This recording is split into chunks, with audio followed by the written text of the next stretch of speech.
and welcome to the Doofcast, a film and TV podcast from Doof Media. I am your host, Scott Daly, and joining me, as always, is the older, uglier version of me that I keep stealing time from, Matt Freeman. How's it going today, Matt? I'm doing fine as long as you crawl back inside me. No, not going to happen. Well, you know where that goes. This week on the show, our series covering the Best Picture nominees for this year's Oscars continues with our fifth film. We're going to be covering the one of the surprise nominees for the Oscars this year, The Substance. A very shocking Best Picture contender. So when you say surprise, does this mean this wasn't on our original list that we set out with? It was not. This was one of the ones that got added, although like in between, like it was a surprise in that it did not match the list as I originally anticipated it. It was not a surprise in that in the time between I had posted that original list and the release of the nominations, it became very clear that this movie was going to get nominated because Demi Moore won the Golden Globe for Best Actress, or I guess Best Supporting Actress. Technically, well, maybe I don't remember, one of those two. She won the Golden Globe for it. She gave a very, very good speech at the Golden Globes, and that kind of started the ball rolling of people really starting to find The Substance. I think she's going to win the Oscar for this. And so it just kind of started to, you kind of saw the writing on the wall that this was going to get a bump from that. So yeah, surprise, not surprise, I guess. It is a very different type of movie to appear on a Best Picture nomination list, that's for sure. Definitely felt different than anything we've covered so far. Yeah. So we're going to be talking all about The Substance. Then we're going to briefly talk about a couple trailers that have been released this week in the ramp up to the Super Bowl this weekend, which where we'll be getting a ton more trailers. But we're going to talk about just two that were released this week. And then we're going to wrap this thing up with our usual Severance roundup, where we're going to talk about the third episode of the second season of Severance and what we thought of it. Sounds good. All right, Matt, let's get into The Substance. People always ask for something new. It's inevitable. At 50, well, it stops. Have you ever dreamt of a better version of yourself? Younger, more beautiful, more perfect.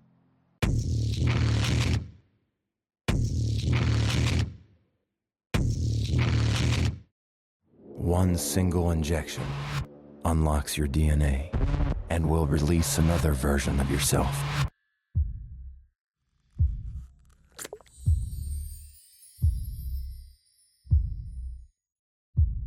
This is The Substance. What is this movie all about? A fading celebrity takes a black market drug, a self-replicating substance that temporarily creates a younger, better version of herself. This movie was written by Coralie Farge. It stars Demi Moore, Margaret Qualley, and Dennis Quaid in a very different Dennis Quaid performance. I've never quite seen him like this. Yeah, that's very, very funny because I love Dennis Quaid. Dennis Quaid is like, you know, your dad. He always plays that, like, you know, maybe kind of rough around the edges, but fundamentally good-hearted, friendly man. And this is a departure for him. Yeah, he's just a big piece of shit. What if your dad was a giant piece of shit? Yeah. Yeah. So this is a body horror movie. It's very Cronenbergian. It's kind of a throwback to body horror films of the 80s and early 90s, and it's a hell of a thing. It's a hell of a thing, Matt. My notes, I think I just have one note, and it says "Holy shit," and that's pretty much what did you think of The Substance? I had a fun time with it. Little damning with faint praise is like, it's a movie that I feel like I should love. Like it has what seems like a lot of good metaphorical content. The problem is, up until this point, I haven't really been able to figure out what the metaphor is saying. and I can't decide if that's because the metaphor is impenetrably complex, or if it's just exactly what it appears to be, which is like vaguely feminist themes sort of splattered around like so much, like so many organs. I don't like, it's trying to say something about aging, especially Mhm. aging in show business, but I don't know what it is. Like, what is the substance of metaphor for, Scott? Um, I think the substance is a metaphor for how uh, the generations of women in this business uh, eat each other and destroy each other in order to, you know, lift themselves up. I mean, like Mm-hmm. it feels like this idea that the young consume the old, and the like. I think there's something very interesting to that idea. I Sure. haven't quite like nailed down exactly what I think the metaphor is, and perhaps a woman on this podcast will like easily say, no, it's clearly this. You gentlemen are idiots. Um, I do think there is something there to this idea, like the idea that Hollywood is this cyclical business. You get to a certain age, you're tossed in the garbage, and then a new person, a younger person, will stand on the shoulders of everything you've accomplished, but basically consume you to get there. And I think that is, I don't know if that's exactly what the substance is, but that is what is occurring in this Yeah. movie, right? Yeah. I think I got as far as like, look, it's fundamentally, it's about how it's horribly tragic and unfair that women in show business basically have a career that is, you know, a third of the career that a male actor would have. It's almost part of the joke that um, Dennis Quaid is cast in the role that he's in, because it's like, oh, it's Dennis Quaid, and the fact that he's old and gross is like, oh, that's fine because he's a man. Men can be Yeah. old and gross on the Dennis screen. Quaid, by the way, 70 years old. Yeah. He's 70. And the movie like leans into making him look as disgusting and gross as possible. Like I Yeah. love the shrimp eating scene. I love shrimp. I've never wanted to eat shrimp less than watching that scene. That Yeah, was gross. and he's eaten like 70 shrimp. Like, Yeah. it's a It's an disgusting amount of shrimp. absurd number of shrimp. Yeah. Yeah. Yeah. So like I got that, I got the idea that like, okay, he's at the peak of his career, if anything. And it's her, you know, she's past 50, and thus, you know, it's over. It's over for her. Her life is over. It's actually remarkable that she's come as far as she has. Um I always think it's funny because it's like, and now Demi Moore is playing the role of basically an old woman slash witch monster character, which is the like the joke people always make is like, once a woman passes 40, they can only play, you know, witches Yeah. in movies, which is only half a joke, I guess, because like that's just, it happens so often. Mhm. Um and yeah, the intergenerational conflict angle, definitely, that's, I just don't know. Like, yes, I agree with all of that. I'm reaching for something more. I wanted it to be more. Like, this is what I mean when I say I should have loved it. Is I'm like, what is the thing I'm supposed to take away from it, other than like, just like, yeah, it sucks. It does suck. Yes. I mean, does there have to be more than There that? doesn't. Like There doesn't have to be. I just wanted there to be. it's like also like insanely gnarly Yeah. and hilarious and fun at Yeah. the same time. So Yeah. yeah, like I loved this movie. I thought it was great. I was laughing throughout the entire thing. I think only a woman could have directed this movie, by the way, especially in 2024. Like the second Margaret Qualley Sue walks into the movie, Hmm. the camera just becomes a horny dude, Yeah. and like holy shit, the Yeah. way like I think that the director, this woman, like just perfectly captures this concept of the male gaze in camera form, like the way the camera finds every gyration, every movement, and it's locked in on it to a T.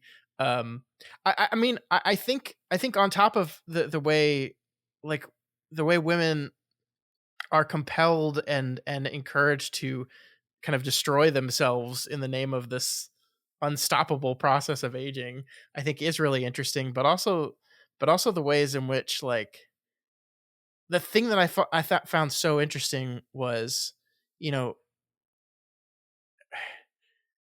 it's not as if, like, so Margaret, like, it's not as if you're young and you don't have to worry about any of this stuff. Because I thought that was the greatest part, is that Margaret Qualley almost immediately is stressed out and losing her mind about, like, her health and how she looks. It's like it's never goes away. Either you're too old and you're very conscious of your age, or you're too young and you're very conscious of the fact that at some point I'm going to lose this, and it's all going to go away. And it's just like, it's a trap. The whole thing is this horrible, horrible trap, and it doesn't seem like there's any way out in the end.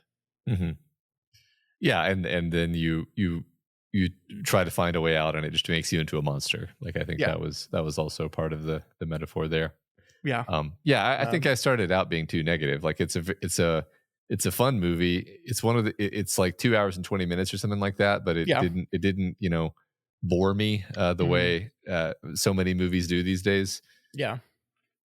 I was having a good time. I mean, a lot of it was uncomfortable. Like, it was a good time, but it was like, my God, this is painful to watch. Like, you kind of know where it's headed the whole time. I guess that's one thing, is it's sort of the template of like your Requiem for a Dream or whatever, where the movie's pretty clear with you about where things are going and what kind of movie this is going to be from the beginning. Like, you're not there's no happy ending for the main character. Yeah. And the movie doesn't play coy with that. The movie doesn't tease you. The movie doesn't make you think like, oh, maybe. It's just like, no, we're all here to watch this woman, like, tear herself apart and put herself through horrifying ordeals to eke out like basically another few months of her career, and then die horribly. Mhm. And that's what we get. And it's kind of a blast. Like, the ending sequence where everything just turns into a complete nightmare was fun for sure. Yeah. It was so okay.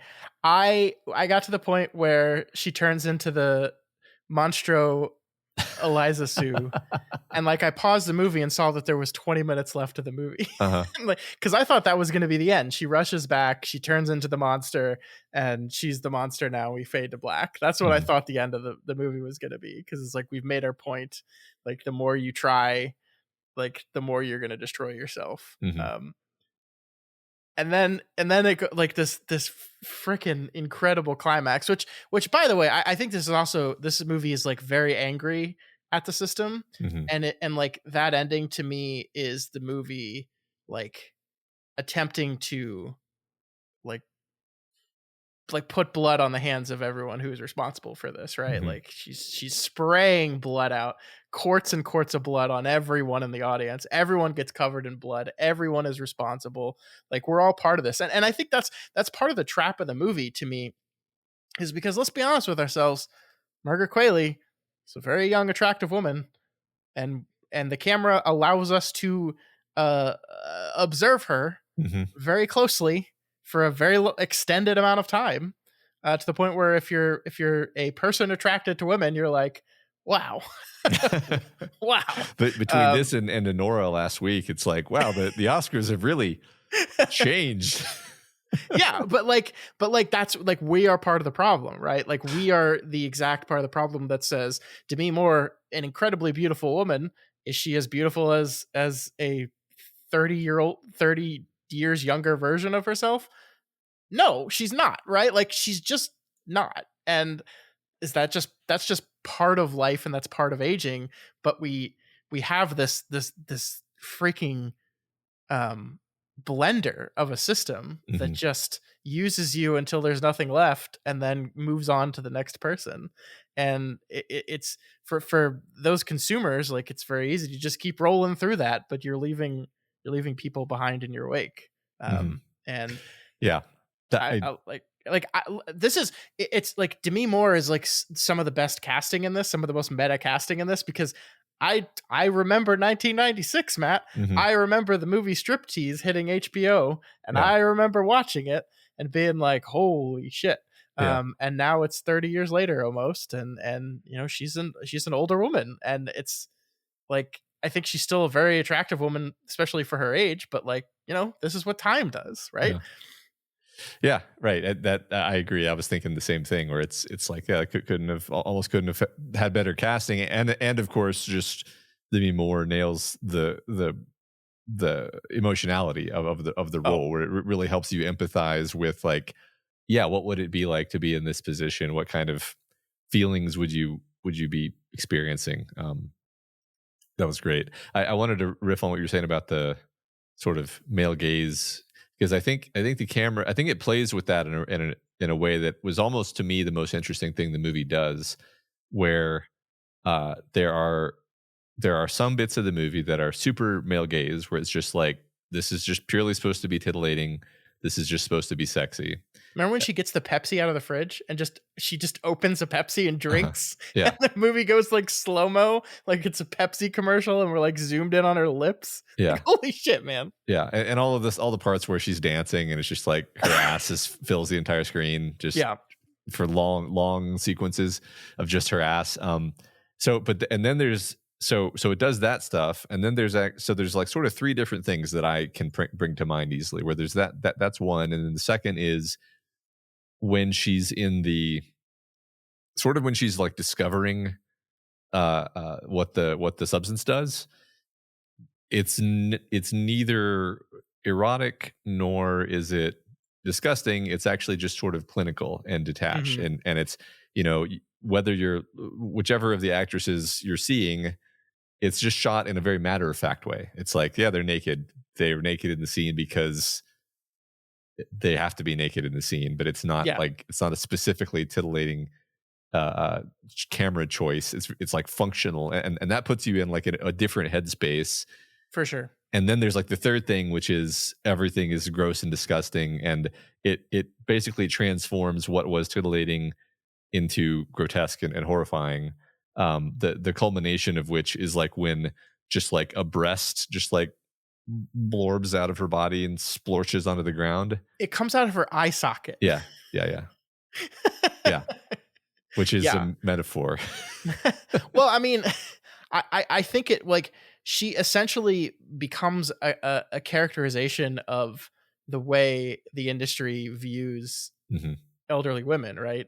No, you are a disgusting monster. You are not a thing to be lusted after anymore, Mhm. right? Yeah, yeah, exactly. And all of that, I think, like, it does weird things to your brain to see, you know, these sorts of images all mashed together.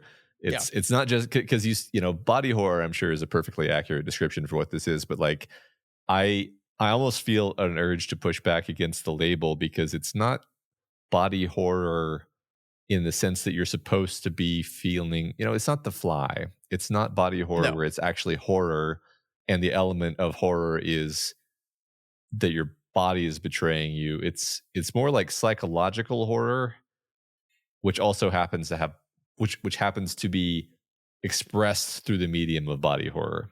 hmm I know I'm being awfully, you know, gerrymandering of definitions here, but it's like it's using body horror in, I guess, a different way than you usually see it. Is why I'm belaboring the point. Yeah. No, I think you're right.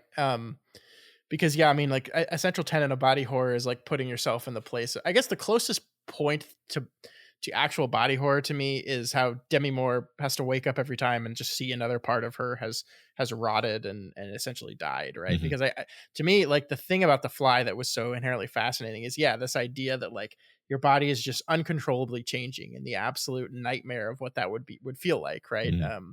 Like a metaphor for cancer, I think was the original Fly was. But yeah, I mean, I think Demi Moore kind of having to wake up and find which part of me has she now consumed to give her more time. Mhm. So, so like, I'm just gonna to pick off from what you just said there, because I think I've seen different people have different takes on this, actually. Okay. My sort of experience of watching the movie was that they're basically the same mind that is switching back and forth between bodies until the point at which they both wake up at the same time, and then the young one kills the old one, and then kind of everything just goes wild. But I've actually seen people have the take that no, they're sort of two different minds who wake up and go to sleep, and I don't agree with that. I'm wondering what you think, because um, it'd be interesting if we disagreed. Yeah, so I was actually wondering this for a while because, like, my assumption at the beginning was they are essentially sharing the same consciousness. And Hmm. so, old Elizabeth is experiencing what young Sue is experiencing. But I just don't think the movie ends up making that true.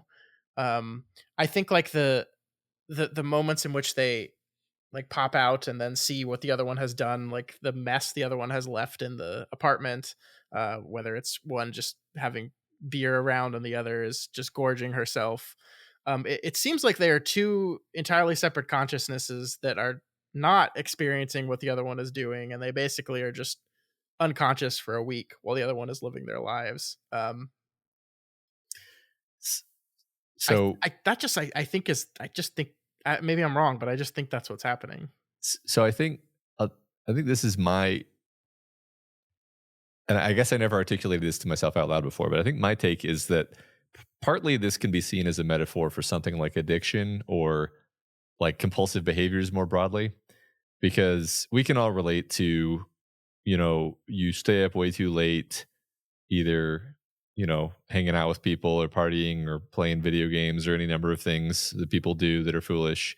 And you Hmm. wake up in the morning and you're like, ah, damn it, that idiot. Why did he do that? Why did he stay up late doing that? He's ruined my whole day now. And then the evening wears on, and then nighttime Matt comes out, and nighttime Matt makes totally different decisions than morning Matt would have made, and the cycle continues. I've grown out of this behavior, but this was definitely like a thing when I was in college, for example. And I think the same could be said if you have like an issue with drinking, where it's like, why do I keep doing this? Like, why do in really any substance abuse problem, where part of you is like, why do I keep doing this? And then that the same person who says that, then does the thing, and then you're like, like she was like slapping herself in the head, like stop it.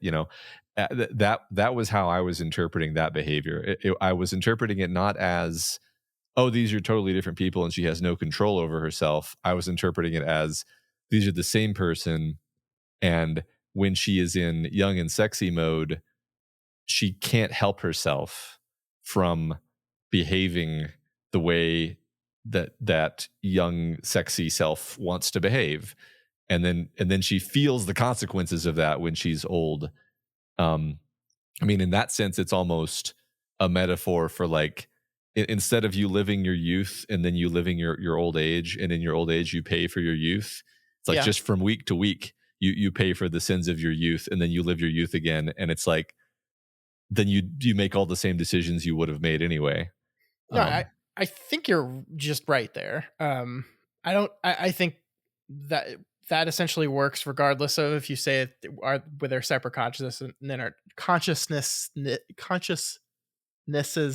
or not. Um, I think you're just right about how that dynamic works and like the metaphor it represents. I do think there's a, you asked what a metaphor for the substance is. I think there is definitely an addiction theme to this movie, whether it's specific substance addiction or, I mean, she's addicted to being loved, right? right. And that's why she can't quit it, even though she knows it's destroying herself. She has multiple opportunities where she can just walk away and be like, no, I'm done, but she can't help herself. um so yes, I think you're right that these are just like, they are essentially the same person, right? Like Hmm. there's nothing in the movie to suggest that they have different personalities actually. Now, Hmm. whether it's like the consciousness copied or they're both experiencing things simultaneously, I'm not sure, but I think you're right that like I love the morning and night metaphor, because yeah, it's so it's so true to how people behave for sure. Yeah. Like even like week to week, where like Friday Scott has no problem not finishing his work because that's Monday Scott's problem. Yeah. And then Monday Scott is like, fuck you, man. Why Yeah. did you do this to me? Yeah, exactly. Yeah, no, I love what you just said about like, what is the substance actually? The substance is adoration, love, fame. Mhm. That is the substance that she is abusing. That works really well for me, actually.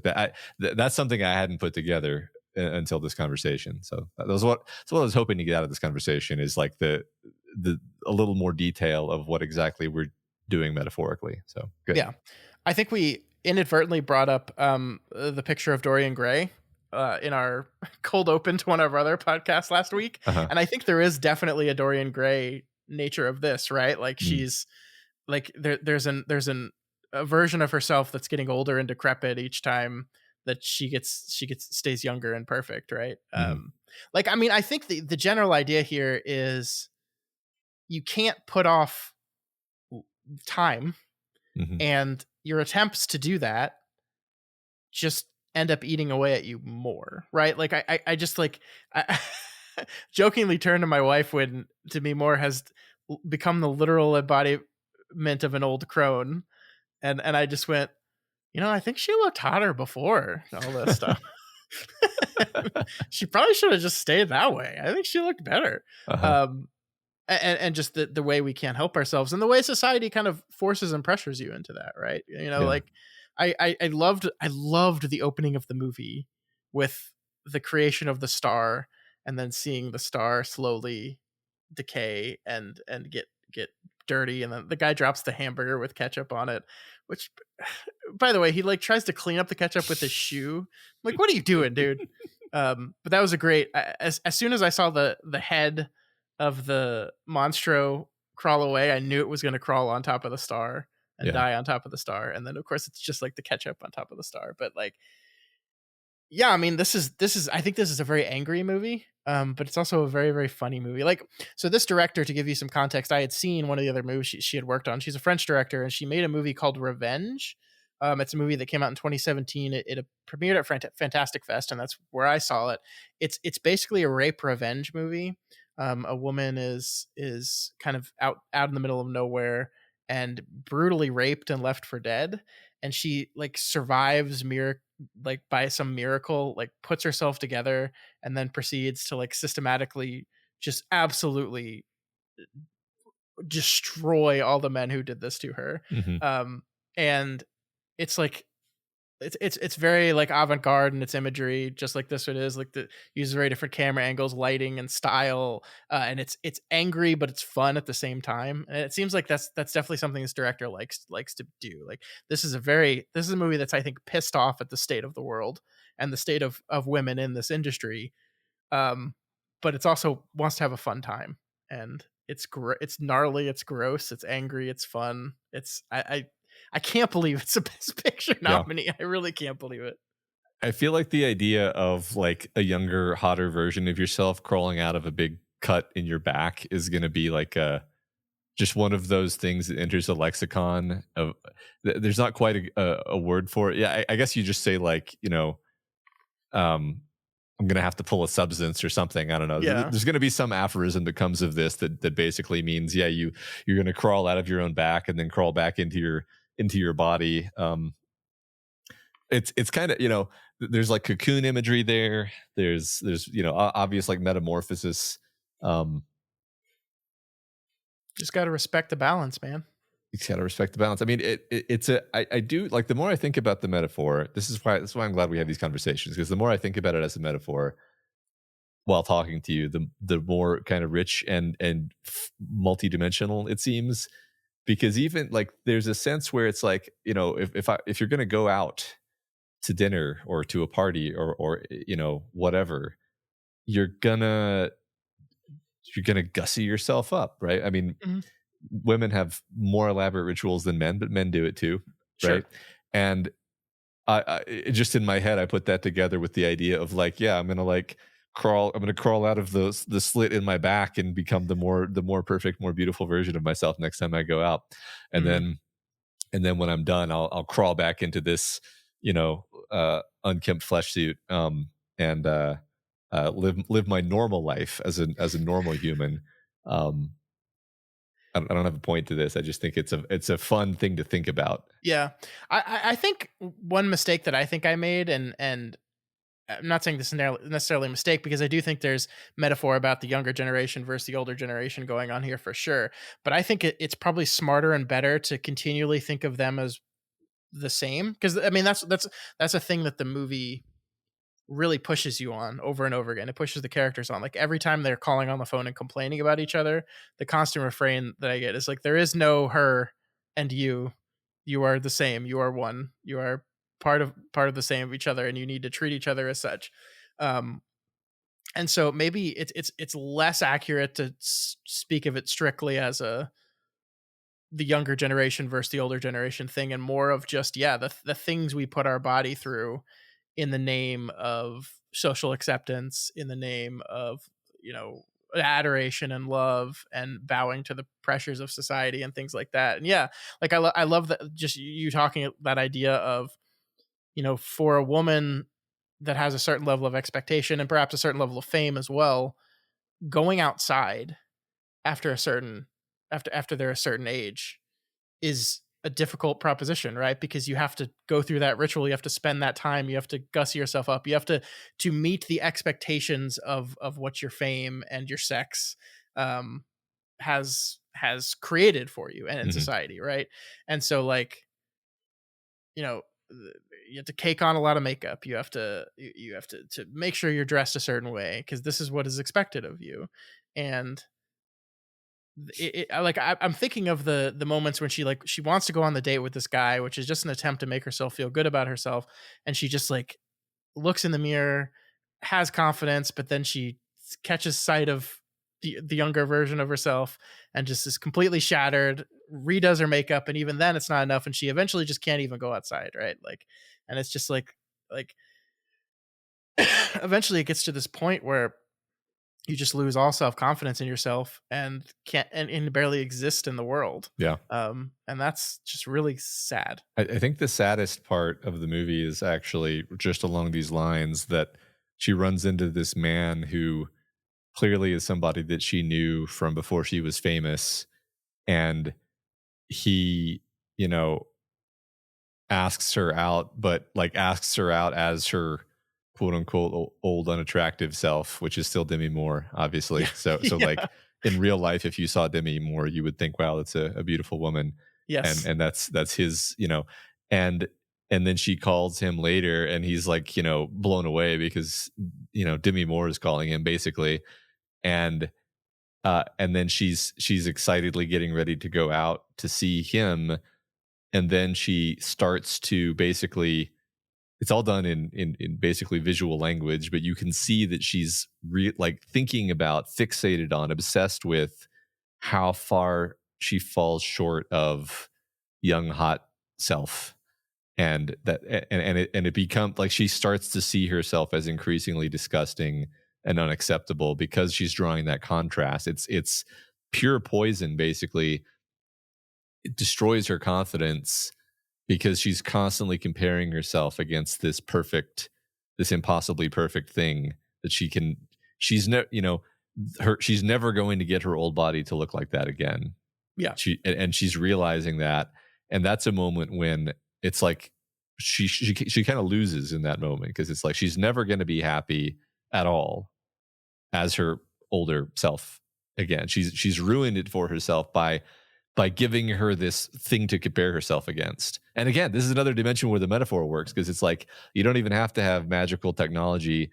You just look at Instagram, Yeah. and you'll see, this works for men as well as women. You'll see a younger, hotter, fitter, more perfect version of, you know, not yourself, but as you imagine you could have been, but you're not.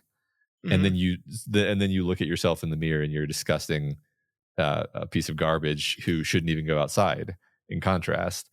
And that's the hall of mirrors that we all live in now. Yeah. No, I completely agree with that. You can, yeah, the substance doesn't even have to be like it's a genre film, so it works in the genre. But yeah, it's just the better version of yourself is there's thousands of them, and they're all out there on the internet for you to look at anytime you want. because that's the way the world works now. Yeah. And I mean, this comes closest to being sort of like a moral lesson is like, well, don't do that. Don't, like, Stop it. Yeah, don't doom scroll on Instagram, or don't compare yourself against younger, hotter people who you're never going to be. Like, just try to better yourself, but don't try to better yourself to some impossible standard that is not you. Just work with what you have. Like, that's healthy. Nothing wrong with self-improvement, but there's a wrong way to do it, obviously. Yeah, I mean, and the tragic part of it, that you're absolutely, this is part of why the casting of Demi Moore works so well, is because she's fucking Demi Moore. She's 62 years old, but she's a beautiful woman, and like, she's in shape, right? She's still doing this workout program. She's obviously still working out Mhm. and in very, very good shape, especially for her age. She looks good, and yet she's comparing herself to impossible standards. And it's like, I think I think you're right that one of the messages, don't do that. But the problem that the movie posits is, even if I don't do that, the rest of the world's going to do that to me, Mhm. especially when you're in the industry that she's in. I mean, I think this is true, probably for women at large, but is especially true for women in Hollywood. And like, so like, you can, because I mean, I said this to my wife and I was kind of saying it tongue in cheek. I was like, I don't think people should get as worked up about aging as they do. And she goes, weren't you just complaining about the gray hair in your beard? And I said, shut up. But like, it is really hard, especially in an industry that, like, even if you don't do it, everyone's going to do it to you anyway. Mhm. And they're all thinking it, they're all talking about it. You have fucking 70-year-old Dennis Quaid, like, screaming about it in a phone.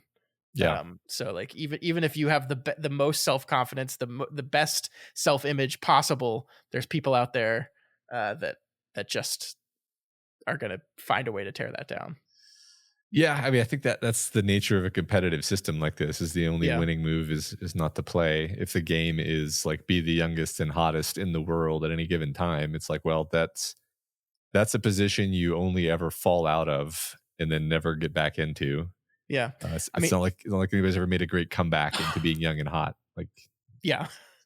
I mean, like, ultimately, like, placing all of your self-worth into other people's love and adoration of you is like the ultimate trap. yeah, Because people don't actually love you. They love the image of you, the idea of you. yeah, And I mean, we see that like the way the audience immediately turns on her. Like, they're not just horrified by the monster and like run out, right, and say, oh, that's disgusting, and they all Mhm. run away. They're horrified by the monster that is Elizabeth and Sue, and they immediately get violent and attack it. It's not enough that it disgusts them and they leave. They want to destroy it. And it doesn't matter that it was Sue, who they loved 10 minutes ago. It doesn't matter that it was Elizabeth, who they loved 10 years ago. It's gross now, Yeah. and it needs to be destroyed. It needs to be ripped apart. It needs to be completely annihilated. It's actually enraging to them, right? Yeah. I think it's almost like you've acknowledged that aging exists, which is an unforgivable sin, Mm-hmm. and we hate you now. You're not just not hot anymore. You're disgusting, and we hate that you exist, and we hate that we have to look at you. Yeah. And you have the audacity to come out here on stage in public as if you think you're worthy of being looked at. Mm-hmm. We must destroy you. Yeah. No, it's a great point. The fact that she goes out on the stage looking like that is actually a really interesting character moment in the sense that, like, she was too self-conscious to even leave the house as, slightly like Demi Moore with the slightly weird finger.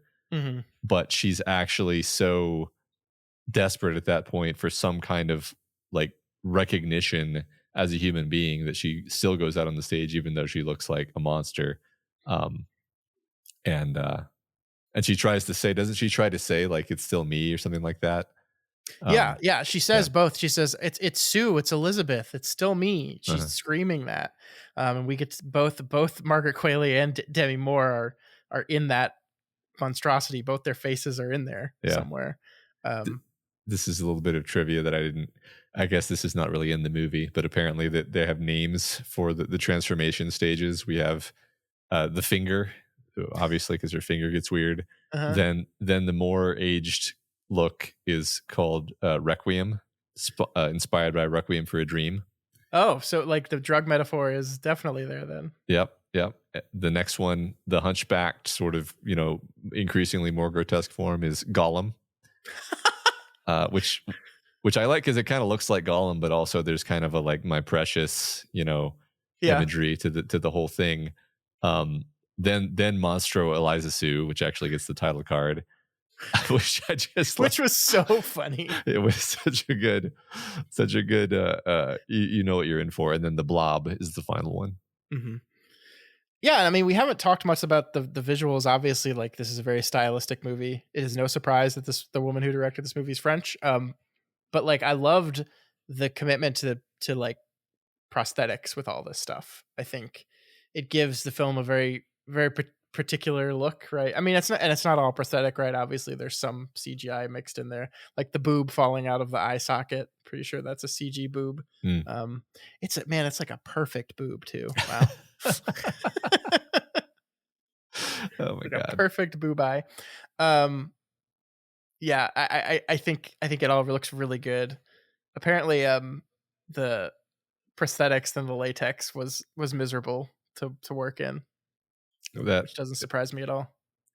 Yeah, definitely. It looked like there are parts of the movie where Demi Moore is basically wearing like a really quite extensive monster suit. I mean, I guess it's technically prosthetics, but it's more just like a giant costume that she has to move around in quite a bit. Actually, it's not just like we get a couple shots of it, right? It's like no, there are extended sequences where she's moving around in a room wearing this thing. Yeah, it looks really hard actually. Yeah, and I think like performance wise, I think both of the women do just an incredible job in this film. I think Demi Moore is going to win for Best Actress, partially because she does a really good job in this movie, partially because it's just a really good narrative. Did you know that Demi Moore has never been, she's never won, but she's never been nominated for an Oscar? Ever? I guess I'm thinking about GI Jane. Yeah, no. No, hmm. Didn't know that. I don't know how many awards she's been nominated for at all. And I think that's like, again, this is part of the stunt casting of this movie is that like Demi Moore was perceived a very specific way in her career, right? Like she's very attractive, she's a beautiful woman. And there was a perception of her that was just she's really pretty Mhm. and doesn't have a lot to offer outside of that. And that's why I think the GI Jane moment was like a huge moment, right? Where she was kind of breaking out against her perceived stereotype. And by the way, the culture and society like paid her, like there were consequences for that, right? People were Mhm. not happy with her shaving her head and being in GI Jane. I just remember the uproars, like how could she do this to herself? Mhm. Ridiculous, especially in this day and age. But like Yeah. this is um like she just kind of fell out of vogue after GI Jane, and like she's done things here and there since then, but I don't think she's ever really gotten the recognition that she deserves. Yeah, I'm going through her filmography as we talk, and it's just I think she just basically what you just said. She just hasn't been in a lot of really good stuff. Like I recognize relatively few of these movies. Is the truth. I've seen a handful of them over the years, but yeah, it seems like she just wasn't getting cast in the kind of stuff that might have gotten her a nomination. So Yeah, I mean, she obviously striptease was big. I think she got like I remember, and I don't know exactly what it was, but I remember reading she got like a historically high pay rate for a woman in Hollywood at that point to do mhm. striptease. And then, after I think GI Jane comes not long after striptease, and I know that movie didn't do very well. and then I honestly can't remember what she was in after that. Yeah. I know she was in a Charlie's Angels movie as like a bit role. Hmm. She wasn't like a lead in that, but Yeah. I always forget, she's one of the main characters of A Few Good Men. yeah. That was early in her career, though. Few Yeah, Good Men yeah. was like early 90s, right? That was 92. And she was in Ghost, right? Yeah, She was in Ghost. That was a big role, obviously. Yeah, I don't know. I think the truth is, yeah, she's just maybe her latter career has maybe not been that successful. But no, it's great to see her taking the limelight again, especially in a movie like this where it becomes really meta. Yeah, definitely. This is her first Academy Award nomination. It's her first BAFTA nomination. She was nominated for Ghost and If These Walls Could Talk Golden Globes. But yeah, I mean, I'm looking at her list of nominations right now, and like almost all of them are The Substance. So yeah, she's just never been loved by Hollywood in that way. Mm-hmm. Like the things I remember most about her from like past 96 is like that she was dating Ashton Kutcher, right? Like that was, I think, the most people talked about Demi Moore in the 2000s was that she was dating and later married to Ashton Kutcher. Because people were like, whoa, Ashton Kutcher married Demi Moore? Wow, that's the most insane thing I've ever heard. Yeah, Kutcher was an underwear model. Like, it's so funny how we just like these perceived slacker characters. Yeah, it's like no, Ashton Kutcher was actually a heartthrob. People are dumb. Yeah, yeah. They were just had a big age difference. That was part of it. I think she divorced Bruce Willis and then started dating Kutcher not too long after that, I think. I'm just gonna figure out what this age difference was because it's probably not even that bad. He's 47, she's 62. Hey, yeah, that's not. Yeah, like I 15 said, years. It's fine. It's totally fine. Yeah, so I mean, I don't know. Like, this is a really great movie. It's not going to win Best Picture. Like, there's just no chance in hell this wins. But like, it's cool to see it on this list. This is when they upped the number of nominees to always be 10 nominees for the year. This is the kind of thing that then gets to be in the list, and now more people gets to watch this incredibly gnarly movie, which I don't think my wife knew what to expect at all. I admit I did because I had watched a review of it thinking there's no way I'll ever watch this movie.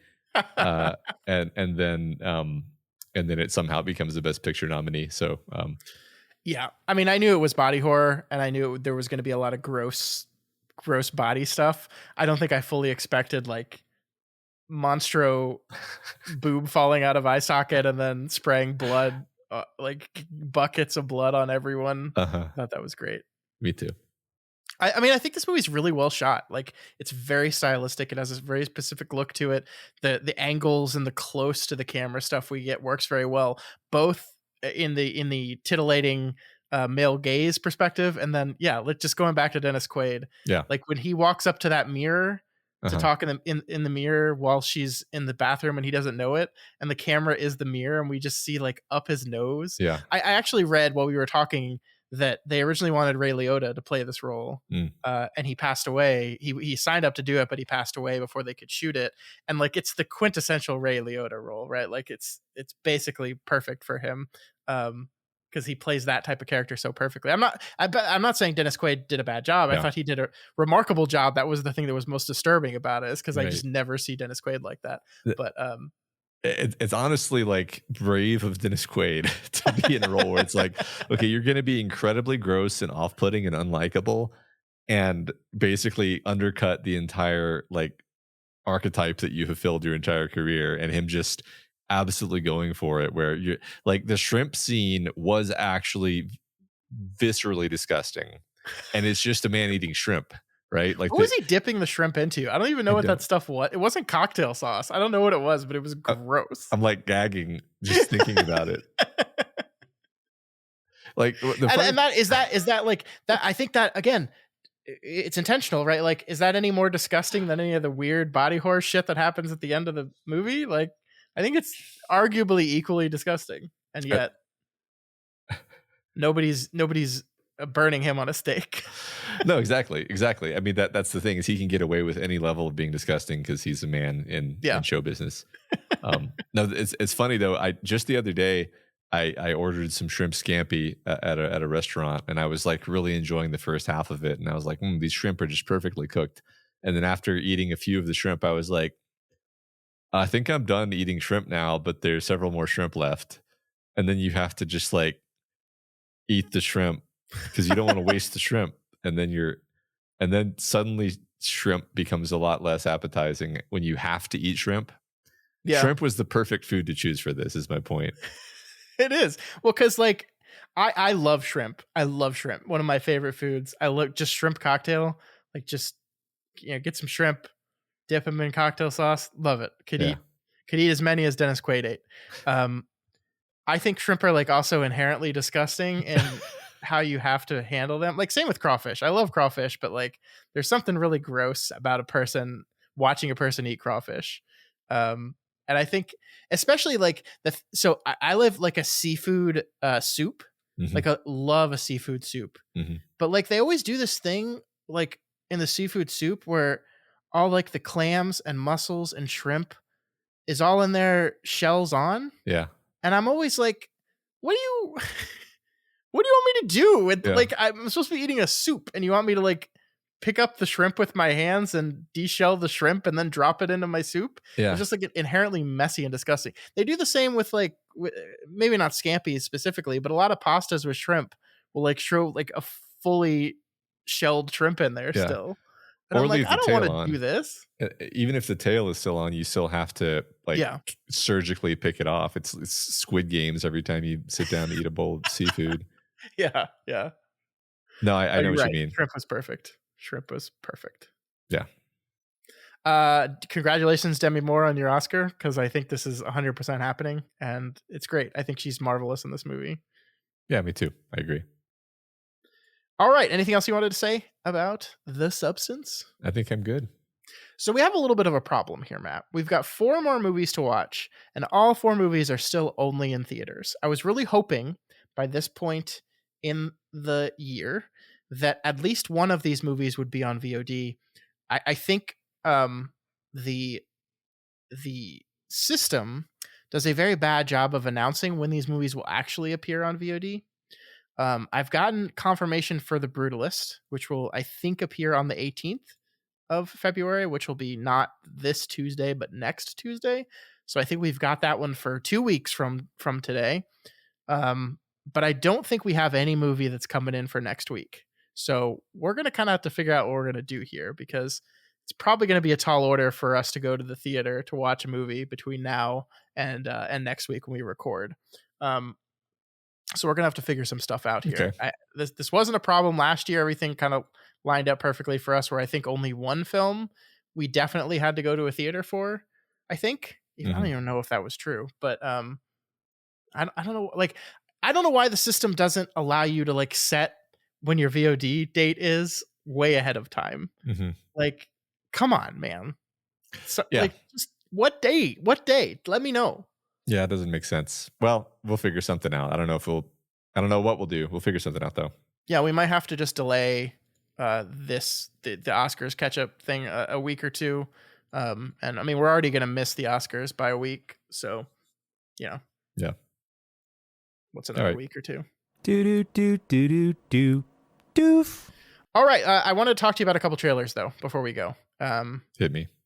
So first, the latest sequel to the Jurassic Park franchise, in which every movie since the first one has been not good. We have Jurassic World Rebirth. This is the 4th film in the Jurassic World franchise, a subset of the Jurassic Park franchise.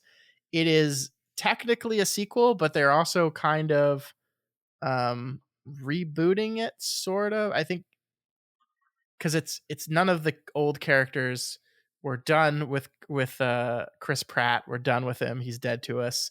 Instead, we have Scarlett Johansson and Rupert Friend. Playing the role of Chris Pratt will be Scarlett Johansson. It's funny because it's almost the plot of Jurassic Park 2. Yes. But with like the vibe of the Lost World movies, or not the Lost, the Jurassic World movies. Mm-hmm. Yeah, Scott. I like have never been more blah about a trailer in my life. I think there is nothing I could look at this trailer and be like, this sucks. There's also nothing here that I'm like, oh, this looks really interesting. I think it's just it is there's a moment in this trailer where they first look up and they see, I think it's like the Gigantosaurus. It's like one of the biggest dinosaurs, like, and everyone just like does the whoa moment. I'm like, you can't do that anymore. It's been 35 years. We've all seen dinosaurs on a movie. You can't do the whoa moment anymore. The whoa moment's gone. You have to do so. If you're going to keep making these movies, which I don't think you should, but if you're going to keep making these movies, you've got to do something new and interesting. And this movie just looks like more of the same to me.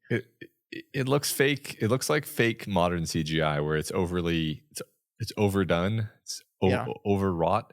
Here's another thing about the whoa moment. Okay.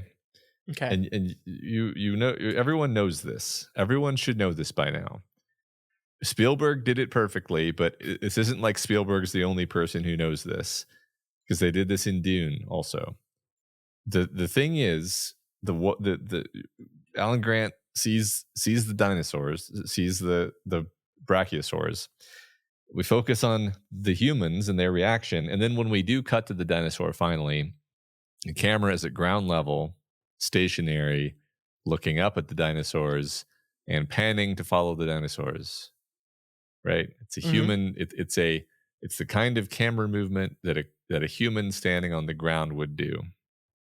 And in the trailer, it's big, floating, obviously not even a real camera. It's not even a helicopter, because there's just nothing real in the scene. It's just a floating mote of camera in space, kind of tracing in, orbiting in an unnatural and inhuman camera movement, which robs you of any sense of like scale or relationship to the dinosaurs. This is why, like, I actually think you could still do a moment where it's like, the majesty and power of the great dinosaur beast. That's incredible. But only if you like actually try to do that and not just be like, look, we made some cool dinosaurs in our CGI program that we have.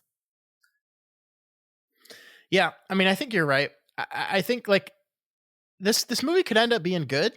Like, I'm pretty sure it's written by David Kopp, who wrote the first film, who wrote Jurassic Park, the screenplay to the first film. It's directed by Gareth Edwards, a pretty good director. He directed that Rogue One movie that everyone likes except for me. Yeah. So like, it has a chance to be better than the Jurassic World movies of the past. But as a trailer, I think this one really stinks. Yeah. I just like, there's nothing in here that makes me go, I gotta go see this the first day. Me too. I agree. It's very paint by numbers as a trailer. It's just a teaser trailer. Maybe we'll all eat our words. Maybe this will be great. It doesn't look good to me. Yeah, nothing would make me happier than this being great. But yeah, I just doesn't look good. All right, the other one I wanted to talk to you about, probably one of the biggest films, the most important films of the summer, if you are Disney, the Fantastic Four: First Steps. Matt, what did you think of this trailer? I enjoyed it. It's a different tone than we've seen. You know, I think it's already sort of been memed that like everyone is almost like overreacting in the positive direction to this trailer, because it's like, oh, they seem to be giving us some measure of like humanity and grounding and stakes and understanding of character. And the trailer seems to convey that like you'll actually care about what's happening on the screen, and Marvel fans are like, oh yeah, I'm all in. They're saving Marvel, and perhaps it's a little bit overreaction, but I basically directionally agree that's the same feeling I got from this trailer. I thought it was a good trailer. What do you think? I liked it. I agree with just about everything you're saying. I think it looks interesting. I think there's some real disconnect for me where in some scenes, like it looks completely different from everything I've seen in the MCU before it. Like it has a very distinctive look and feel to it. And then we cut to other scenes that look like that are lit and look exactly like every other fucking MCU thing I've ever seen. Mm-hmm. And like we cut from this great sequence where we see they're in their house and it has this very specific affect to it that I really like. And then when we see the scenes of them like up in the spaceship where shit happens to them, that just looks and it's lit like exactly like every other Marvel thing ever, which is bland and boring and muted and dull and so like there's a real disconnect there for me where I feel like we cut back between these two sequences that look very different to me. Mm-hmm. But maybe that's just maybe there's like an intentional story reason for that, or maybe we're just seeing unfinished work that is heavily edited for trailer form, or maybe it's going to be bad. I don't know. Yeah, it could very well be bad. It could be good. I don't know that I have a dog in the fight anymore. I mean, I think it's kind of good that we're like just departing from what it's not clear to me how this connects to the MCU. I'll say it that way, and they're not going out of their way to hint like, oh, look, it's Deadpool in the background. It's like, no, this is just the Fantastic Four. We're not. Maybe later they'll do that. They probably will because they can't help themselves. But it seems like we're just focusing on just like a single story that we want to tell, and that's I'm good. pretty sure this is alt universe stuff, Mm-hmm. and it will eventually invade the rest of it with the Doctor Doom shit that's happening. But yeah, this is the big one for them, right? This is the one Feige is heavily pushing. Like there's a lot of Marvel movies coming out this year, but this is I think like the most important one for me. Hell, there's a Marvel movie coming out like next week. Captain America, the new Captain America movie with Harrison Ford being Red Hulk. He's like Hulk, but he's red. You gonna go see that one?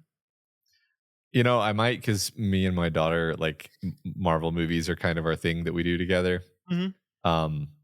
But like we have both waned tremendously in our enthusiasm, so we may do it as a kind of like, okay, I guess we should, but I don't think either of us are excited about it. So we'll see. Cool. Yeah. I liked Galactus's dumb head with his stupid hat on, looking at the Statue of Liberty. That was fun. Yeah, it's funny. I forgot until you mentioned it that like Doctor Doom is the canonical villain of the Fantastic Four. So, I mean, I assume if they had RDJ in this movie, they would have slammed his face into the camera for this trailer.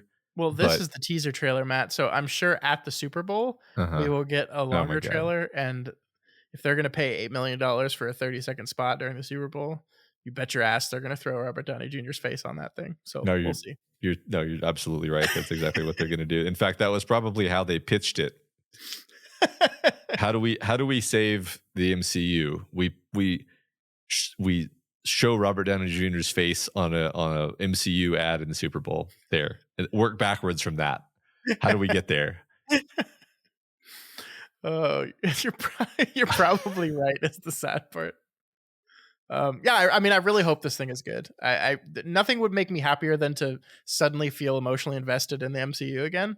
But I'm just not there at all right now. Yeah.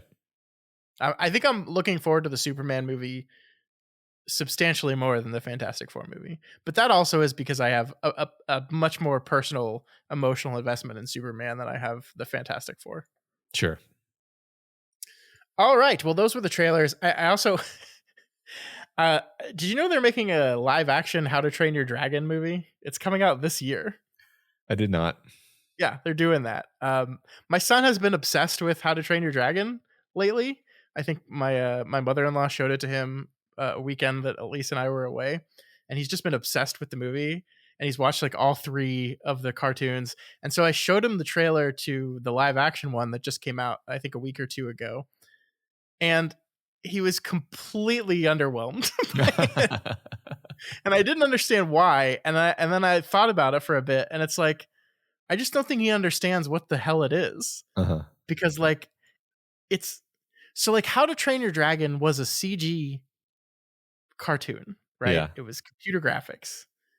And they just made a live action movie, except the dragon is just a CG cartoon. Uh-huh. And so the dragon just looks like the dragon from the other movies. It's just now in real life. And I think he's like, that's what? I just don't think he gets it. And I don't blame him for that either. Cause like it's weird. Like I think these like live action remakes of cartoons, like at least when you look at the older Disney ones, they're taking like 2D hand-drawn animation and turning it into live action with a lot of CG. Mhm. And that's a different look. That's a different feel. It's a different style. But when you're taking CG animation and turning it into CG live action, it just stops making any sense whatsoever, I Yeah. think. I'm watching the trailer as we're speaking, and yeah, it's basically like you took the animated film and then you just like muted all the colors and reduced all of the like design language sensibility and just kind of flattened it and made it more boring, and then that's it. Yeah. Um, I've never seen him give a shit about something less. My son, he's like every morning before we go to school, it's, can we watch How to Train Your Dragon? I've watched it like 50 times now. And this like, just, you want to go see this over the summer? Sure. that's funny. Yeah. So there we go. We have the youngest male daily, not a fan Not a fan. of the live action remakes. Well, that matters. As I have said many times on this podcast, I take my kids' taste into account because they have a purity and they have a way of kind of cutting to the core of things. They either like stuff or they don't. Sure. Yeah. And there's usually something to it. Mm-hmm. All right, Matt. One last thing before we go. You got to talk to me about Severance season 2, episode 3. Oh my gosh, this is the latest episode that has been released at the time of this recording, and I got to know what you thought about it. I'm still loving Severance. I'm increasingly we're doing like spoilers, obviously. Yeah, spoilers for everything. Yeah. Increasingly convinced that your theory about Helly is correct. Just so many little things that make too much sense if it's actually Helena. Yeah, I mean, each week has not officially confirmed it, but has convinced me more and more that it is just what's happening.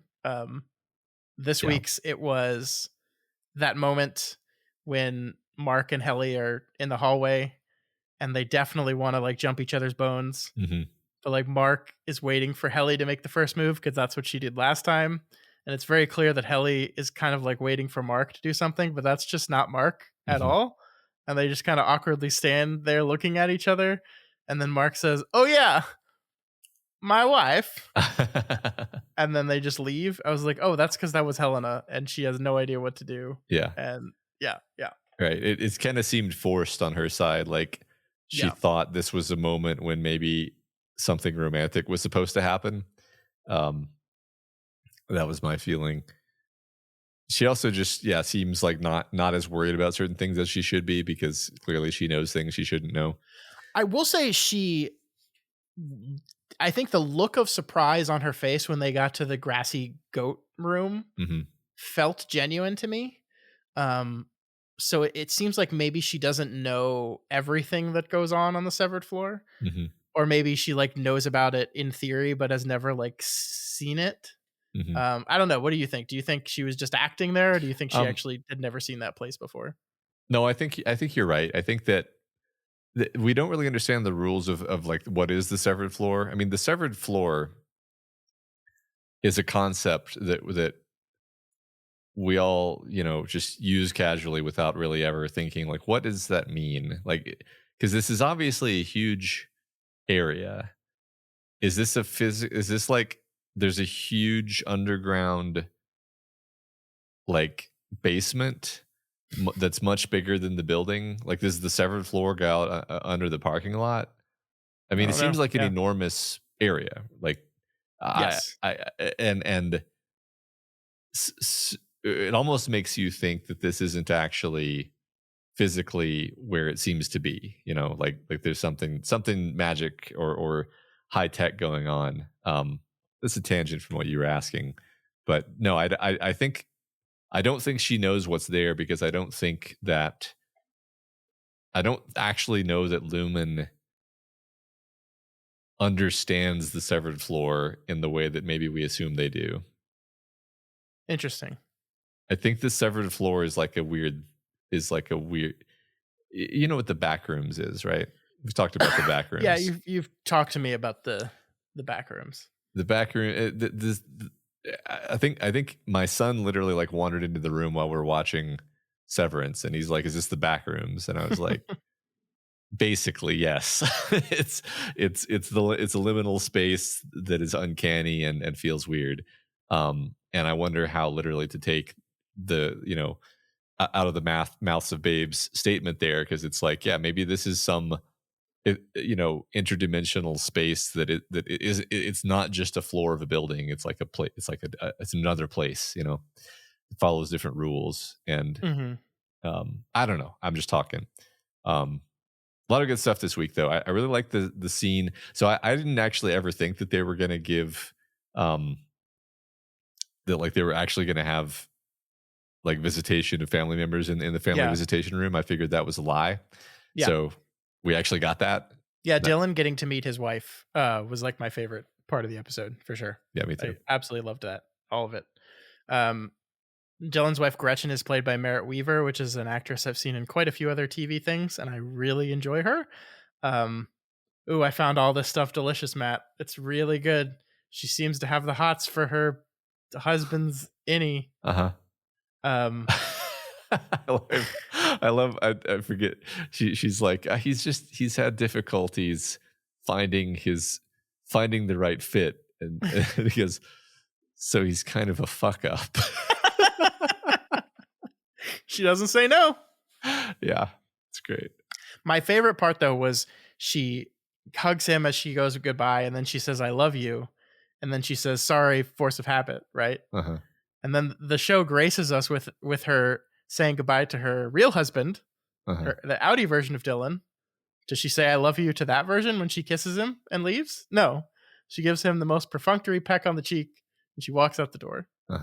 So, by the way, I also love that we cut from that scene almost immediately to see her at home with Audi Dylan, because if they didn't include that scene in this episode, what we would be talking about right now is, was that really his wife, right? Or is this just Lumen fucking with them, right? So they smartly took that question away from us. We don't even have to worry about it. Yes, it was really his wife. I guess the question I have here is like, what are we doing with this?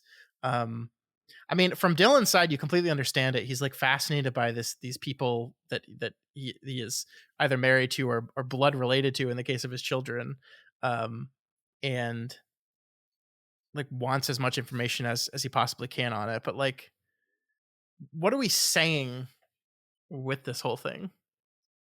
I don't know. The idea, I think it's one way of rephrasing that is like, why would she want to see the innie version of Dylan, right? Yeah. Like, why would that even be compelling to her? And then, like you said, she actually seems to like him.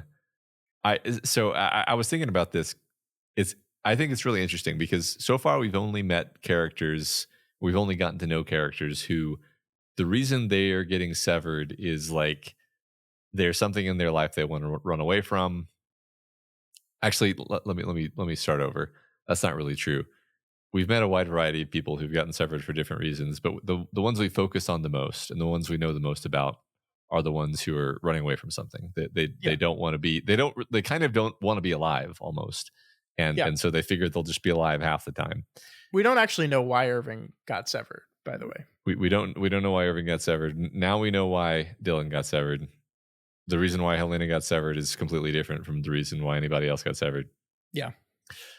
So so in Dylan's case, it's interesting because like you can kind of imagine. So this is forcing us to finally ask the question, like, well, maybe there's reasons why other people in a person's life would be okay with that happening, Yeah. like because it kind of severs it's I think the scene actually captures it because any Dylan in that moment is able to just like be objective and not be carrying the weight of like all of the accumulated mistakes and history of their marriage together and all of his baggage. It's just this is sort of a pure refreshed form of maybe the man that she fell in love with, Yeah. and his own reaction to his own Audi's existence is kind of refreshing because it's like, yeah, he has kind of become a sad sack over the years, and it's kind of exhausting to be around him. And this is kind of nice because it's like being around him, but he's not that he's not carrying all that weight. Like Yeah. I can see that actually. Yeah, and his kind of fascination and interest in the children in a way that the Audi Dylan doesn't seem like. Again, that it's a very short scene where we see them interact with each other as she leaves for her night job, but like she's basically instructing him on the cookie, like how he has to make the cookies for the kids, and he seems completely distracted and uninterested. Mhm. The kids are off playing by themselves and he's fiddling with something or watching TV or something like that. Um, and versus any Dylan, like the kids are like the most incredible thing in the world to him because he didn't know he had children and he's never seen children except for the one that's currently his boss. Um, I think it totally makes sense for her to have some level of attraction to that. Like you can completely buy why she would found this whole thing fascinating. And I mean, she lies to her husband about it, right? Like he asked her how it went, and she's just like, "Yeah, it's fine." Yeah. So, yeah, Yeah, she says it was kind of weird, but like none of her behavior there actually seemed that weird. It actually seemed, I mean, nothing about the interaction seemed weird. It actually seemed very like heartfelt and yeah. genuine. And oh my god, I changed my mind. My favorite scene is Milchek and Natalie and the board. Mm. Um, the the blackface version of Egan. Uh-huh. Holy shit. So Of Kier, sorry, Kier, of Kier Kier. Egan. Yeah, yeah. So Um, was your read that he just finds this like incredibly in repulsive. poor Yeah, taste? Yeah. yeah. Oh, Okay. 100%. Yeah, he's disgusted by it. Like, Uh-huh. and he doesn't know what to do. He didn't know what to say. And oh my gosh, Natalie is so good in this episode, man. Mhm. Like she's got this perfect like fake smile, but then the second the board hangs up, she like looks at him and she makes her like lip quiver just a Mhm. little bit, like she's fucking terrified. Yeah. Um, and then goes back to her blank smile, and holy shit. Yes, I've never paid much attention to Natalie in the past because she just seemed like a sort of an arm of the board. But now you see like maybe there's something way more sinister going on because she seems like you just said she seems on the edge Yeah. of sanity, and it's like why like is it because like is she being mind controlled? You know, like it really seems very sinister. One thing I read somewhere else is that that pointed it out is she called the board it Mm, this time around, which mm. I think like it is technically proper grammar for an entity. Um, but in the past they've always said they when referring to the board, but she used it this time. I don't know if that's intentional or an oops or whatever, but interesting. And I think the board is probably like the cybernetic super consciousness of all the dead Kiers or something. Yeah. So it's an it. I just love we get to see a little bit of layer of Milchek, right? Because yeah, he is horrified by it. I love the scene where he just like puts it up and like turns it so he'll never have to see them again. Mhm. It's really one of the first bits of complication from Milchek we've seen, who has up until this point been like a good soldier of Kier.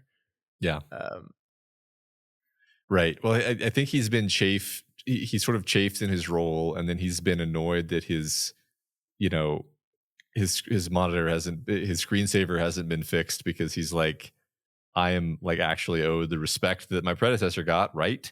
But it Mhm. doesn't. And then this is just kind of another disrespect layered upon that, and him realizing like, okay, the innies obviously hate me. The superiors are completely out to lunch. What am I doing? I don't know. I wonder what we're gonna like. I don't know what to expect with Milchek as a character because like he in the first season he was a villain. Like there was Yeah. no complexity, which is fine. I love the actor. I love the character. I just wonder if we're gonna go in a different direction this season. I don't know. I mean, his strategy towards dealing with the innies Hmm. is kind of working, right? He's gotten Dylan to fall in line again. Like, what Hmm. is Dylan doing this episode? He's sitting at his desk working, Hmm. because he wants to get rewarded. He has this great experience with his Audi's wife, and the last thing he says to her is, I'll make him proud. I'll make you proud." Hmm. So he's going to be a good little worker bee to make sure he can get more visits like this. So, like, he successfully manipulated him into falling in line. How that plays out, we'll see. Will he move on to Irving next? Is he like divide and conquer, just one at a time? Gonna bring them in line until Hmm. Mark has no support? I don't know, but it's interesting. Speaking of Mark, trying to burn words into your retinas and then run into a building. Which is funny because I really thought we were going to do that until the other character makes fun of him, and then you're like, "Oh, that was a terrible idea. That never would have worked." Yeah. Were you surprised that we had the? I was surprised at how quickly we had reintegration happen. I mean, in retrospect, like looking back on these 3 episodes that began the season, it makes perfect sense. You have episode 1 is like entirely focused on Innie Mark. Episode 2, not entirely, but much more focused on Audi Mark. And now here at the end of episode 3, there is no difference anymore. Presumably, if everything went okay with the procedure, which I have to assume it did.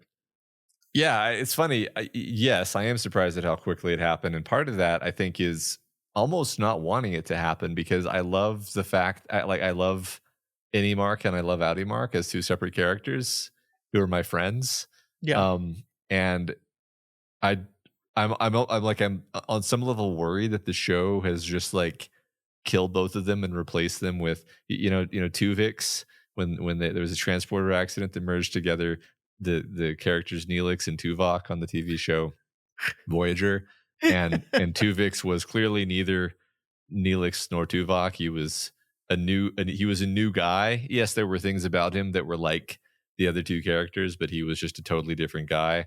Uh, and then they killed him to split him back apart into the previous characters.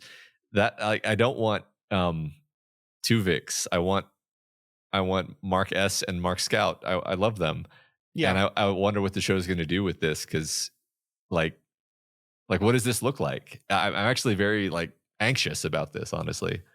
Yeah, I am too. How does the show go forward? I mean, this is like a fundamental change in how the show operates, right? How does it move forward from here into the rest of the season and beyond? Because we know there's a season 3 coming at least. So Hmm.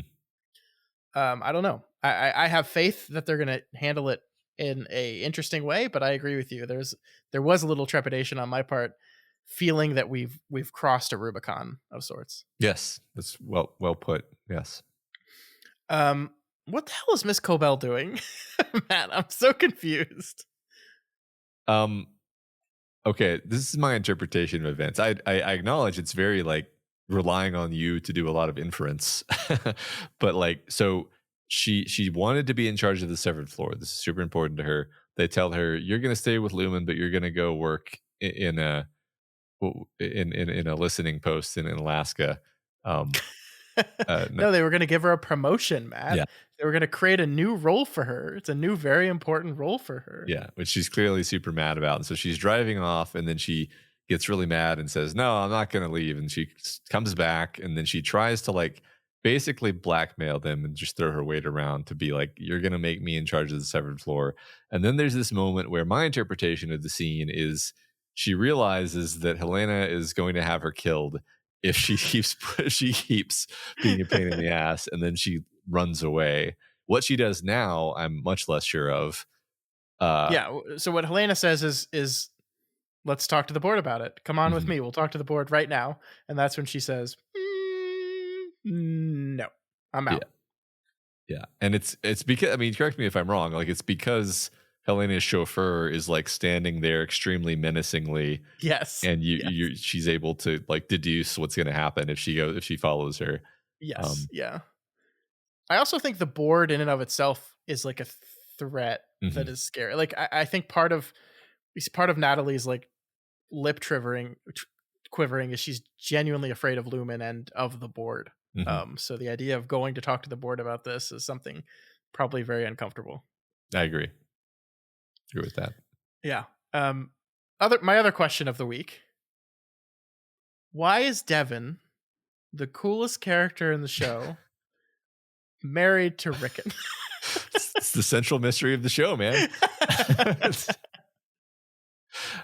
I no, I mean, in all honesty, I don't think there is an explanation for this. Like, I think this is actually just like sometimes you see a couple and you're like, you guys are really different from each other, like really different from each other.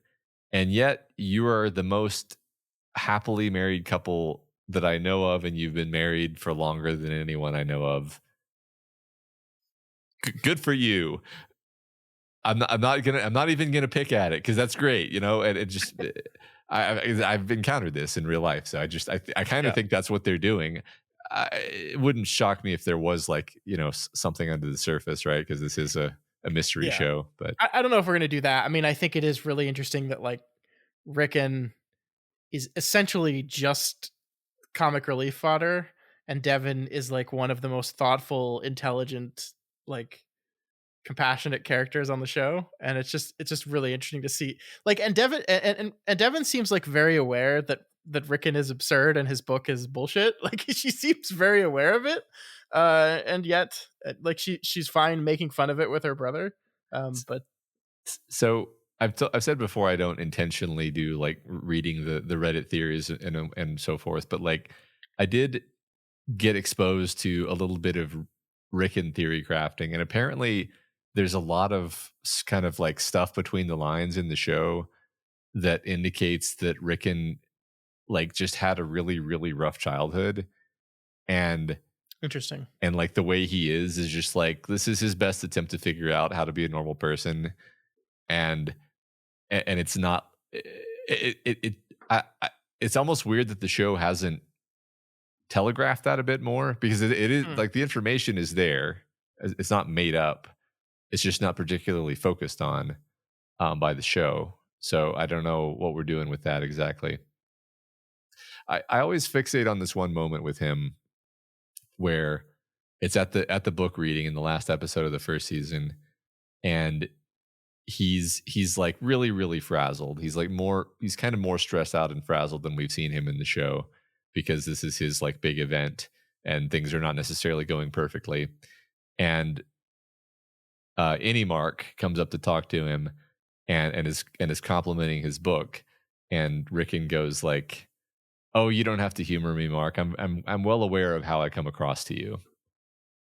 And it's such a like unricken comment, in that it demonstrates self-awareness, and it's slightly rude. It's not like aggressive, but it's slightly rude and dismissive.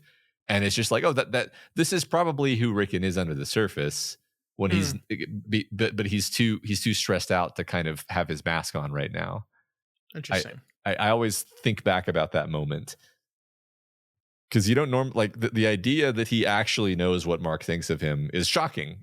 It's like, because you think of him as being so unaware of that, right? Sure. Yeah. No, that's totally fair. I I do love him as a character. I found that the whole interaction with Natalie in this episode just completely delightful. Yeah, because I mean, it's interesting because like she's successfully charming and flattering him in a way that really bothers Devin, right? It's great. And again, to what end? Like, is she telling the truth about how they want to kind of luminize his book to give to the innies, or is this just another way of keeping tabs on this family and what they're doing. I mean, interesting. I think maybe a little bit of both, because definitely since they know that Mark like treats this book as like an important source of wisdom, they're like, well, maybe we can use this as another tool of control over him. Sure. But also definitely they are spying on Mark Scout for sure. I just love how Devin like sniffs through this like immediately. Mm-hmm. What's wrong with the old version? Yeah. Rickon's like, oh, I just found this fascinating. Yeah. Certain language innies respond better to. How dystopian. Love it. Yeah. I think the only thing we haven't talked about yet is Irving and his return trip to O&D. I think like the only kind of big thing we get here is that the one woman whose name I'm blanking on recognizes the elevator that Miss Casey went down. Yeah. And what did she call it? I can't remember. I don't remember either. Let me see if I can find it. I believe it's the export. Yeah, the exports hall. She says, "How do you know about the exports hall?" Oh, okay. And says, "We used to send a lot of shipments there. Used to go ourselves, but now they send a guy."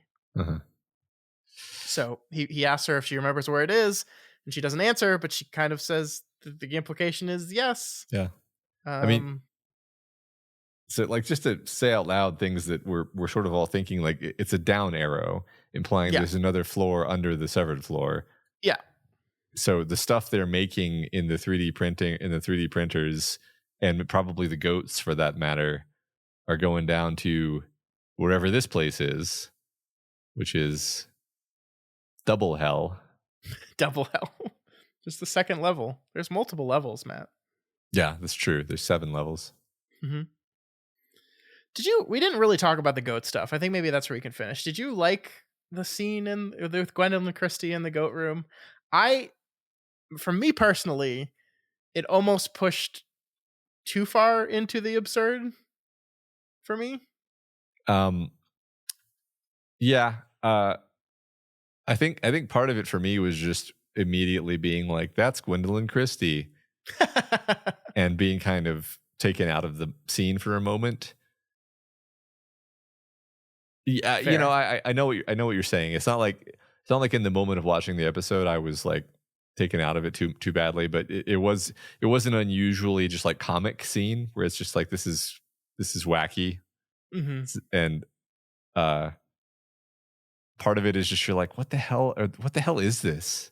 What, like, are these are just normal severed people? They come to work and then they do this and then they go home smelling like goat. And one of them, his job is to wear a black goat outfit for some reason. Why? Yeah. It was, yeah. I mean, it pushed against the edges of the show in an interesting way, but I was like, oh, are we pushing a little too hard here? I did really love the moment where they asked to see their stomachs, because I don't know if you remember this from season 1, but apparently, like, I think it's Irving that talks about how there was a rumor that MDR have pouches and where they kept the larva that they would grow and devour to replace other people. So like you know, one of the things about season 1 is that every group, the way kind of Lumen kept groups apart was they fostered these rumors about the different groups, right? And so everyone was kind of either afraid of each other or naturally disliked each other as this way of control of keeping them segmented and segregated. So that is a kind of a throwback to that with the, the pouches. Yeah. I just wanted to say I love the scene when Irving goes to talk to the woman, because that character, the woman who he talks to, has been kind of antagonistic toward our main crew throughout most of the first season. And in this scene, it's a good moment where she gets to show like, hey, she also misses Bert, and her and Irving are able to have a real connection over this, which you kind of feel like Irving needs this too, because he hasn't really had any space to grieve Bert at all. So it's good. Yeah, I mean, how much like just hour to hour time has it been since Bert retired for them? You know, probably all in all a couple days worth. Right. Exactly. Yeah. These poor people, man, it's awful. It's hell. Don't get severed, people. Yeah. Is there anything except for work that you would get severed for? Like to skip out on in life? Like, I don't want to deal with this. Like Sometimes I think about the fact that when you have a general anesthesia, there's an outside possibility, believed or hypothesized by some, that maybe all you're actually doing is paralyzing yourself and removing your ability to form new memories, but not actually putting yourself unconscious. That's terrifying. In which case, the severed version of yourself is awake during the surgery. I mean, that's a real phenomenon, right? Like, it's rare, but there are people who don't go unconscious during. I have heard of this. Yes. Yeah. This is being. They severed. made a whole movie about it. Really? Yeah, it was like a horror movie because the guy heard while he was paralyzed and not unconscious that they were planning on intentionally botching the surgery and murdering him. Oh my God. But how could he communicate it? Because he's paralyzed with anesthesia. What an exciting movie twist. Well, how does he do it? I don't remember. Oh. He does, though. Don't you worry. Wow. That's amazing.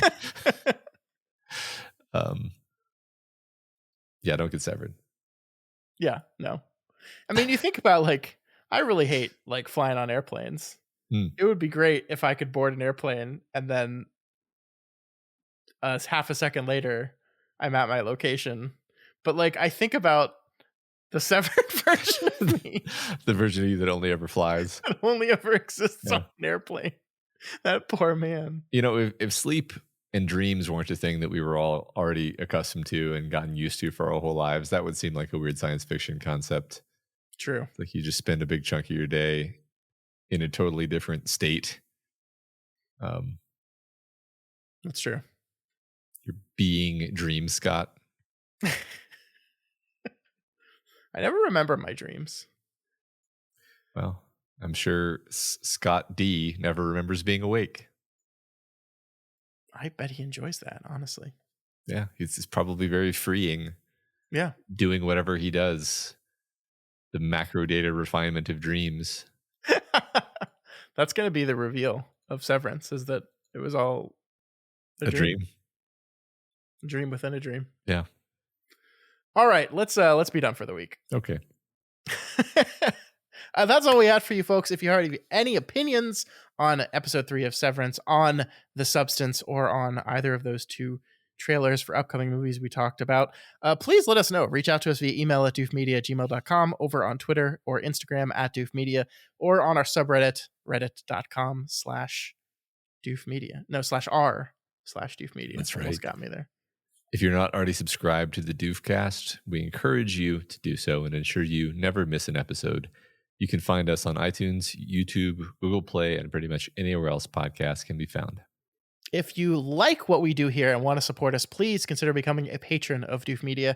You can head on over to patreon.com/Doof Media and pledge at any of the available levels. Our third episode, taking a look at From, the really fascinating and fun television series, is live right now. We're looking at episodes 5 and 6 of season 1. If you liked our talk about Severance here at the end of this episode, I think our From coverage, Matt, is probably comparable. We're like just kind of in a not too formalized way, just kind of working our way through the episode, talking about it. Yeah. Also, please consider rating and reviewing us on Apple Podcasts. Each review helps us get more exposure and introduces new people to the content that we make here. All right, folks. Next week, we're going to figure it out. I'm not sure what we're going to do right now, but we'll figure it out, and we'll be back one way or the other.